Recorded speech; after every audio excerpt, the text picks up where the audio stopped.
This is PHILLIES, a Philly Sports Podcast. Hey, pal, that's my line. Dude, just shut up and start the show. Come on, man.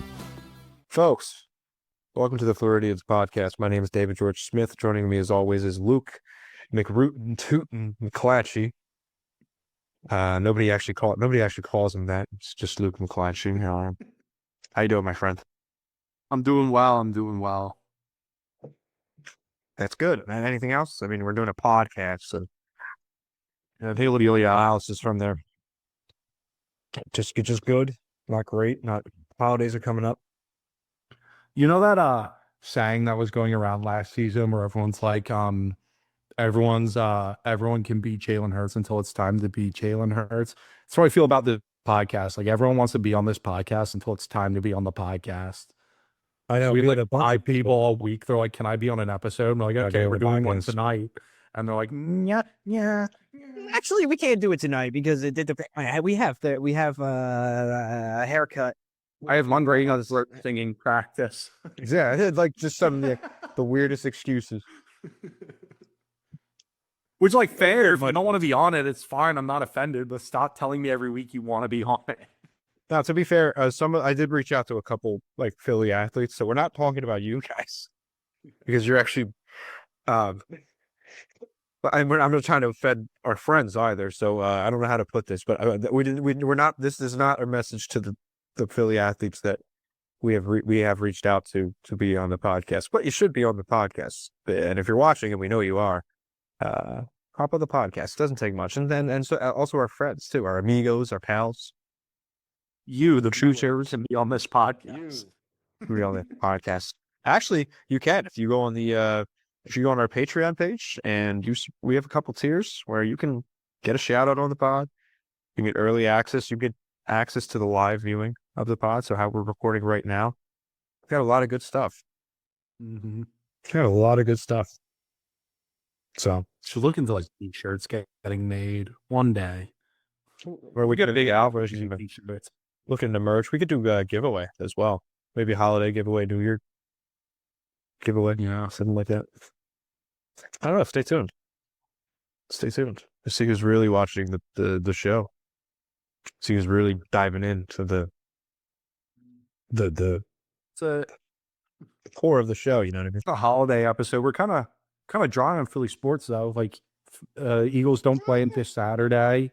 Sixers don't play until Friday. Obviously, it's not baseball season. I mean, Well, there's a little bit of baseball news, but there isn't like game coverage really to go over. Yeah, I mean, you can talk about some. I mean, it's going to be the same thing. Like what I think the Phillies should do. I mean, yeah, this is in regard to the free agent signings as Play tonight. That's crazy. Yeah, well, the Flyers. So Tyson Forrester, they're pretty key player. I'm not too immersed on hockey, but 23-year-old winger. He is going to be. He underwent surgery on his arm on Monday, so he's going to be out for the season. So that's a blow for the Flyers. I know they haven't been playing. Well, you see, JT was was about to come on the show, and I was like, great, because we can have somebody talk about the Flyers, because I don't watch the Flyers. I know you don't watch the Flyers. I know you, the viewer. I know you, the view. Yes, you, the viewer. I know you probably don't watch the Flyers. This is where you need JT. Yeah, Flyers third in the Metropolitan right now. Just kind of ahead. Third in the Metro, but so yes. Shout out to Tyson Forrester, but get well soon. Third in the Penguins though. Screw those guys. Yeah, Penguins suck this year. I know that. That I do know. Penguins have been pretty crappy. Shows they had two pretty good signings. So while there isn't any game coverage, they did have 2 great signings. The first one was Dolis Garcia, who's from the Texas Rangers, 32-year-old outfielder. Averages about 220. About 16 homers last year, 19 home runs last year, 227 outfielder, 75 RBIs. Pretty good player. Phil's assistant GM too is now GM of the Nationals. And The assistant GM. yeah, the Phillies GM, assistant GM since 2021. They're now the lead GM for the Nationals. And Colombi. That's great. So yeah, we That's great. if he was assistant on some of the moves we made the past couple of years, I'm gonna miss him. Yeah, I mean, it's a shame. I mean, I'm sure he's a great assistant. I don't know much about the assistant GM of Phillies. I'll be honest, but No, but it's in the news. it is in the news. Dolis Garcia, he's a great defender, so definitely needed somebody in the outfield for that defense. Yeah, because I think that's just basically assuring that Castellanos is not going to be on the roster next year. And that's fine. That's absolutely fine with me. I'm not saying it isn't, but I'm saying like this is basically just saying goodbye to him. Other signing was Brad Keller, who was a reliever with the Cubs, and at a 2.07 ERA and 68 appearances. That I am pretty happy about that signing. Nice to always get somebody in the bullpen. Especially because you have a couple guys up in the air. With the Phillies, it's nice to get a veteran in there. So yeah, a couple good signings for the Phillies here. Happy to have that. Yeah, happy to have that. Let's know what your thoughts are. How do you think? I'm sort of like burned, like I have burned out from the Phillies. I'll be honest. Yeah, I mean, and it's hard to think about baseball. Like they're not going to be playing for another 4 or 5 months. So Exactly. You know what I mean? it's like the deadest time of the year when you're talking baseball. No one's thinking MLB in December. Yeah. So, let us know your thoughts. I'm sure there's a diehard Phillies fan out there. Well, which I am a diehard Phillies fan, but I'm sure there's like people that pay attention to like every off-season article. I don't. I'm sorry. I'll be honest. With the Eagles and the Sixers and the NBA, college basketball, all that good stuff. Yeah. So Eagles are sort of the cream of the crop. They got their back game they've been looking for. Yeah, against the now 2-12 Raiders, which they looked at on. They definitely looked at on Sunday. 105 yards of total offense. And I believe we had that in the first quarter.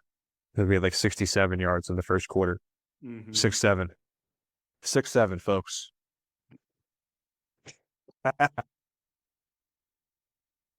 That's how we connect with the you know what I mean? With the Connect with the youth of America through brain. connect with the youth.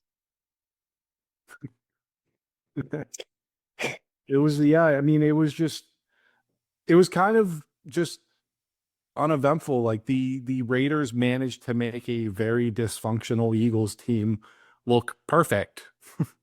It is hard to shut a team out, whether you're the 2-12 Raiders or you're whoever. You know what I mean? It is hard to shut The somebody modern out. NFL, where most teams are starting past the 30-yard line, you need 2 first downs for a field goal, and the Raiders couldn't even do that.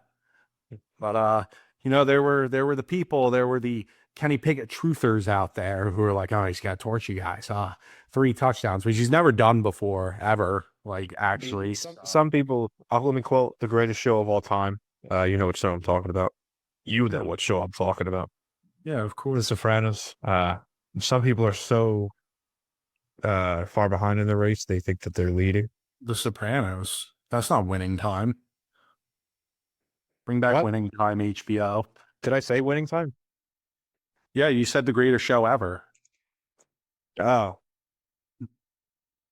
Oh, so you're saying winning? Yeah, bring back winning time. Bring it back, please. It's a great show. It ended with a PowerPoint.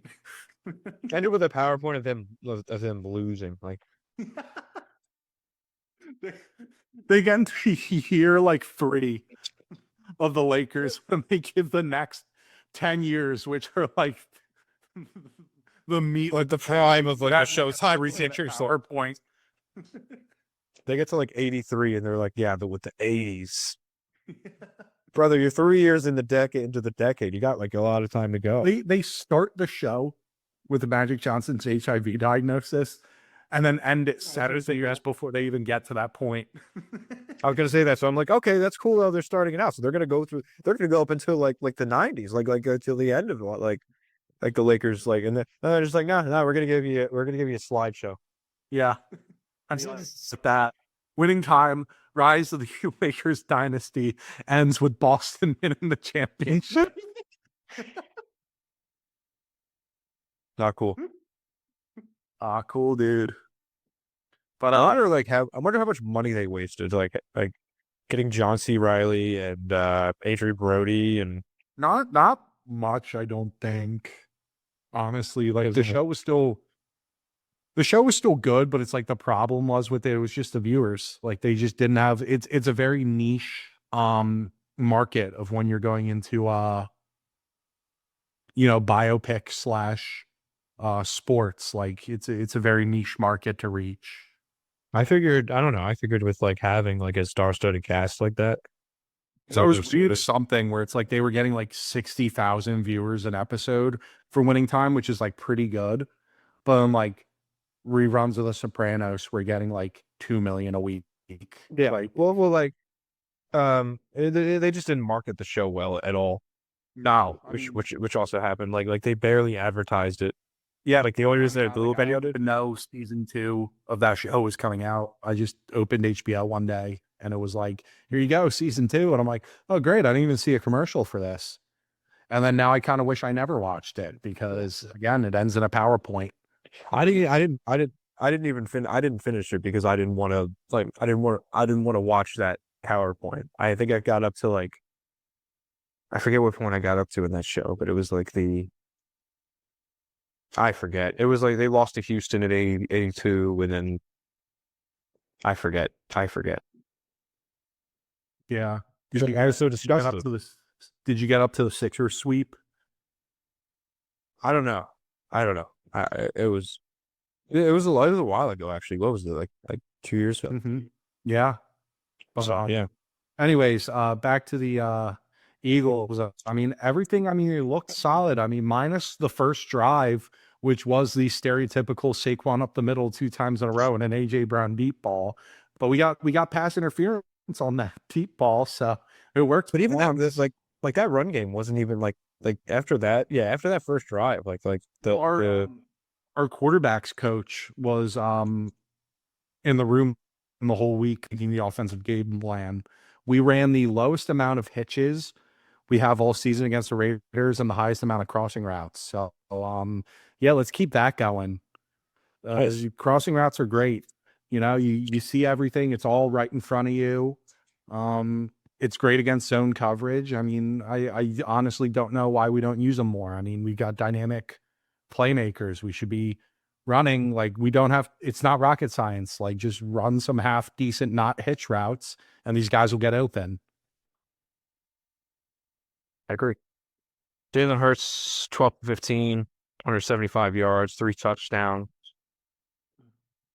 Well, the people who were calling for Jalen Hurts to get benched got their wish. Mormon Missile came in the fourth quarter. That was what a shot. Yeah, I think Tanner McKee's a gem. I think he's gonna go to some other team in like a year or two and like be a under for a couple years. I think he's a gem. I mean, there's teams that need a quarterback. I wouldn't be surprised if they got offers for him in the offseason. Like both of you, quarterback with the Jalen Carter extension and a lot of guys on defense's extension coming up. I could very well see the Eagles just deciding to move Tanner McKee rather than re-sign him and just draft a rookie in the 3rd or 4th round. Absolutely. Yeah, I mean, it was a good game. It was one of those games where the Eagles controlled the pace from start to finish that you don't even really have to pay attention to the game. Like, I mean, it was just... Yeah, it was the fastest NFL game in this century since 1993. It was the 19 hours, 22 hours and Yeah, like 2.5 hours. Yeah, they finished like an hour before the 4 o'clock slot. Like the game was over at like 3:15. It was It's crazy. just amazing. It's amazing. A shout out to the Eagles. Mm-hmm. And then Washington this week, Saturday, 5 o'clock, got flexed. Yep. Got the flex Saturday. And NFL the football. Washington Commanders came out. Jane Daniels is shut down for the year. So the Eagles' last 3 games are going to be Marcus Mariota, Josh Allen facing off against him in Buffalo, and another showdown with Marcus Mariota. And so we've got 2 very winnable games and one I would like to look competitive in. I'm not Absolutely. going to be disillusioned and say that the Eagles should win that game. I think we in Buffalo are on very even ground. I think they're both streaky teams. I could see the game going either way, and especially with the way our offense has been struggling. It looked better against the Raiders, but I don't know how much of that is just they're the Raiders. I think it's going to be very hard to get that offense going in frigid Buffalo. I think that's a very strong home field advantage come December, January. So we'll see how that goes. But yeah, I'm highly anticipating a Washington sweep. I'm going to be very disappointed if that doesn't happen. The Eagles are favored 6.5 points. So I forgot to check, Dave. Are we at Washington first, or do they come to Philly first? I think we're going to be in Washington. So at least you can get the road game out of the way. Yeah, the first game is going to be in Washington. Well, in Hanover, Maryland. Hanover. Mind you, the Philadelphia Eagles are the only team that play in their city in the NFC East. Yeah. The other major thing is the Eagles need a win this Saturday to eliminate the Dallas Cowboys from the playoffs. So officially, I think they have like a 2% chance. Yeah, the Eagles need to lose out, and the Cowboys need to win out for them to make the playoffs. So all the Eagles need to do is win one of these 3 games to clinch a playoff spot. And I mean, hey, as a division winner, you're clinching a home game. I mean, I think that's huge, especially for a team that looks like it's limping at times like the Eagles. I think winning home field advantage is a big deal. So let's hope they do that. See if there's any update on Lane Johnson. I'm pretty sure Lane Johnson and Jalen Carter are still out this week. I saw they were both doubtful yesterday. I think they confirmed them out today. Yeah, that's what it's looking like. And honestly, with only having to win one out of these 3 games, I would rather they come back at 100% instead of just rush them back for no reason. Yeah, especially with like I don't think we're going to see these Lane. games are.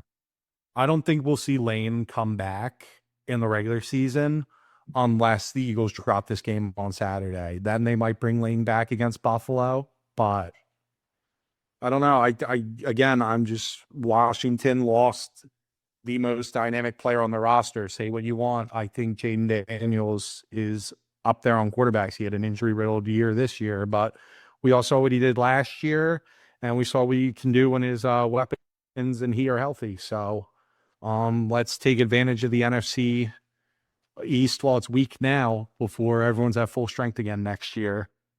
Make another deep playoff run. That should be interesting to see. I mean, yeah, there's not much to sort of. I mean, the only thing is like on the road. That's the only thing I'm concerned about for this Eagles team is that we're going on the road. But again, he still has 2 wins. You're gonna still have another travel. Exactly, and you still have another game at the Link against Washington. That's still very winnable. So it's yeah, it's looking good. Yeah, because if I remember at the beginning of the year, we were predicting how we'd finish in the division. I predicted we'd split with Dallas, which that did happen. But I predicted us sweeping the Giants and splitting with Washington, and it could be vice versa. We split with the Giants and sweep Washington this year. Just shows you don't know what's going to happen until the season starts. Did we have a prediction video for the? Oh, that wasn't on the line. That was before we started the pod. That was before week 1. You know, I was talking. That was when this show saw an idea. I think if I go back, probably could. If I looked at the schedule, the full schedule, I think I probably could decipher who I thought was going to win, who I thought was going to lose. I don't think either of us had a splitting the season with the Giants. I don't think we had a yeah. I think I said that we were going to beat Dallas twice. Which, I mean, I don't know. It's just we seem to beat Dallas twice in the same year, maybe once every 5 years. Like, it doesn't happen often, and it just happened last year. And the last time we did it again before that was 2017. So, yeah, it had. I knew we weren't going to lose week 9. That I knew for a fact this year. I knew we weren't going to lose week 9. Which one was that? That was the bye week. Oh, yeah. We did, however, lose after the bye week. We sure did. Although we both had the No, we beat the bye. We won. It was Green Bay. We won. I thought that was the Chargers game. No, the Chargers game was last week. Yeah. 2 weeks ago now. It's actually 2 weeks ago. Yeah, I think I predicted that. I knew we were going to lose against the Chargers. Yeah, it's hard to beat them in LA. Well, and it's just playing out of conference opponents is hard. Yeah, on the road. Did not predict losing to the Broncos. They look a lot better than advertised this year. Yes. I thought we were going to lose to Green Bay, but muscled that one out.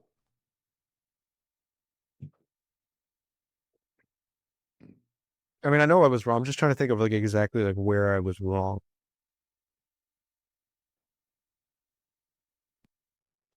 I don't know, because you look at the stats for the Eagles. They're tied with Buffalo in first drive touchdowns this season. So them and Buffalo are on the other side of the coin. We lead the NFL in 3 and outs. So it's a conundrum. I know it's hard to sort of look at the glass half full, but again, like you said, we have 2 winnable games against Washington. You go into the playoffs with that. And an even opponent in Buffalo, I believe. I don't think, and again, it's a curse to say on paper, but it's like looking at this matchup before it's happened, I think Buffalo's a winnable game, not an easily winnable game at all, but it's like I would not be surprised if we could walk out of there with a W. It's going to be really tough with the weather and the way our offense operates, but I mean, any given Sunday. If the playoffs started today, Eagles would be the 3 seed. Yeah, we play San Francisco. Ooh, that'd be a tough one. It's a wild card. So, the recap. Do you have a score prediction for this Commanders game? I mean, I'll give the score I want it to be and the score I think it will be. The score I want it to be, I think best case scenario, it's like a 31-7 game. But divisional games are messy. They're scrappy. Honestly, Washington might come out with more energy with a backup quarterback just to play spoiler to us. So I think a more realistic score is 21-17. I think they'll play us close. I was going to say 13-21. The Eagles. Yeah.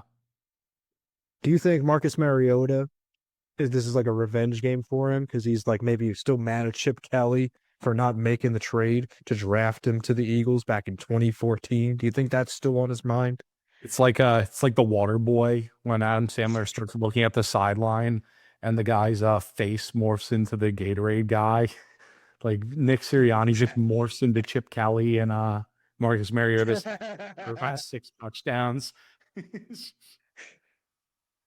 Geez. Never to be better than Oregon. Go Ducks, baby. Can you believe that that's what we went from? We went from that to like where we are now. Just it's crazy how time flies. Like, to be fair to Marcus Mariota, though, I feel like he's one of those quarterbacks that could have been really good, and having like 6 offensive coordinators in 5 years just really set him behind the 8 ball. I think Jameis was doomed from the start. He just never got over his turnover problem. Mariota like genuinely had potential and actually looked like a franchise quarterback his first 2 years. Yeah. He won a playoff game. He caught a touchdown. So, yeah, I think Marcus Mariota is probably one of the best backups in the league. So I hope the Birds don't underestimate these Commanders looking to play spoiler. Yeah. So yeah, 13-21. My prediction. You said 14-21. 117. 21-17. Yeah, I think it's going to be a scrappy game. I think it's going to be a defensive game. I don't know. I think there's just going to be a lot of physicality. It's a divisional game. It's a rematch of the NFC Championship. I think even though Washington doesn't have anything to play for, like playoffs-wise this season, I think they're looking at their get back. And I would be disappointed if they weren't. That's what makes playing in a division fun. So let us know your thoughts, folks. That's all we got. Any final thoughts, Luke, as we get into this?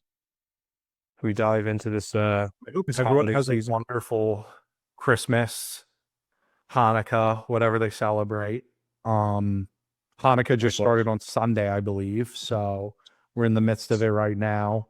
And, Christmas Eve a week from today, Christmas a week from tomorrow. So I hope everyone has great holiday season, a Merry Christmas, and a Happy New Year. Have Merry Christmas, Happy Holidays, have a wonderful New Year. Rip Rob Reiner, by the way. Great actor. Tragedy. I know, terrible, man. I loved him in Wolf of Wall Street. That's all I've been seeing on my feed is just him in Wolf of Wall Street, but he's done so much more stuff than that. I've only been seeing. Yeah. I've just all I've been seeing is Wolf of Wall Street, but yeah. Terrible. That's the reason watch that. Check in on your loved ones. Yeah, make sure to, folks, be around the good times, the good people. There are things bigger than sports. Remember that this week. But if the Eagles lose, I'm going to be. If the Eagles lose, there might be an incident. I'm just warning everyone now. Something is going to happen. If the Eagles Warning the populace. Get to your fallout bunker. Oh, jeez. Folks, Sorry. enjoy your holiday. Happy New Year. Merry Christmas. Have a good one.